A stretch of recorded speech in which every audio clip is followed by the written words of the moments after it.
Chapter 4 Bad Jokes and Dad Jokes. We are told that there was going to be another assembly so Mrs. Stoker could introduce herself to everyone from kindergarten to fifth grade. So we walked 1,100,000 miles to the all-purpose room again. This time I got to sit next to Ryan. Mrs. Stoker was up on the stage waving to everybody as we came in. "Hey," she said after all the classes were seated. "How is everybody feeling today? Anybody here from out of town?" "I live here," some first grader shouted. "Well, it's great to be here," said Mrs. Stoker. "Here is way better than there. I'm so excited to be your new principal. I was telling some of the kids out on the playground that I was a bad student as a child. Really bad." "How bad were you?" somebody yelled. "I was so bad," said Mrs. Stoker, "that on the first day of ninth grade, I brought a letter with me." "Why?" somebody yelled. "Well, they told me it was a high school," said Mrs. Stoker. "Get it? Letter. High school." A few kids laughed. "When I was a kid, I used to eat my homework for dessert," continued Mrs. Stoker. "Well, it wasn't my fault. My teacher said our homework was a piece of cake. Ha ha! In my school days, they made us take our tests in the jungle. You know why? Because there were too many cheaters. Get it?" Mrs. Stoker doubled over, laughing at her own jokes. I made sure to laugh, even though they weren't that funny. You should always laugh at the principal's jokes, even if they are not funny. That's the first rule of being a kid. She went on. "There are so many different kinds of schools, am I right? Suffers go to boarding school.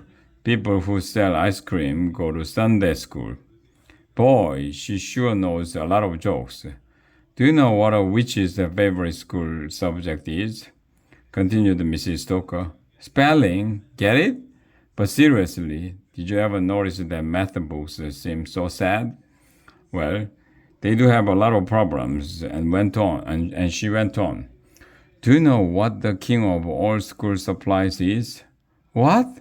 we shouted. "The ruler," said Mrs. Stoker. "Get it? Hey, what's the difference between a teacher and a train?" "What?" we all shouted. "A teacher tells you to spit out your gum, but a train goes choo-choo." Mrs. Stoker doubled over, laughing at her own joke again. "She's hilarious," Ryan said to me. "She's going to be a great principal," I agreed. Everybody gave Mrs. Stoker a round of applause. "Well, that's my time, kids," she said. "I'll be here until June.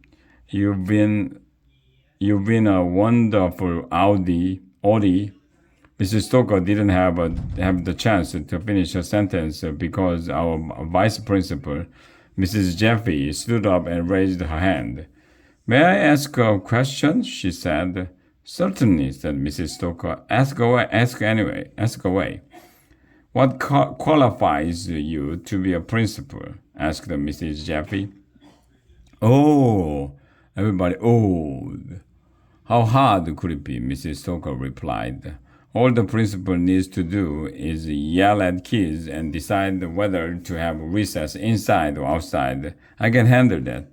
Mrs. Jeffy didn't look happy with that answer. "Excuse me," she said. "Where did you go to college, Mrs. Stoker?" "I went to the American Comedy Institute," she replied. "I got a BA. That stands for basically amusing." Mrs. Jeffy looked like she was getting madder. "You must have some thoughts about education," she said. "Oh, yes," replied Mrs. Stoker.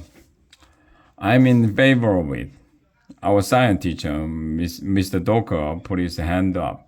"At elementary school," he said, "we are very serious about recycling the environment and protecting animals." Mrs. Stoker, where do you stand on endangered species?"